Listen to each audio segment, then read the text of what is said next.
আমাকে কথা বলতেই হবে ইনশাআল্লাহ, কারণ আগামীতে আবার আপনাদের সাথে দেখা হবে কিনা আমি জানি না।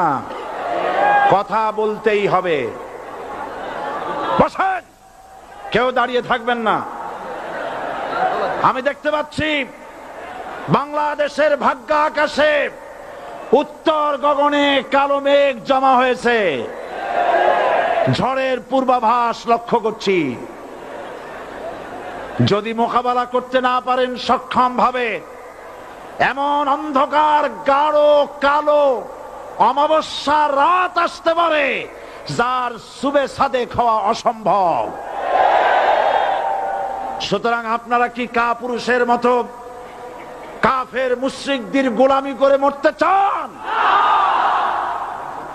বিড়ালের মতো 500 বছর বেঁচে থাকার কোনো লাভ নাই।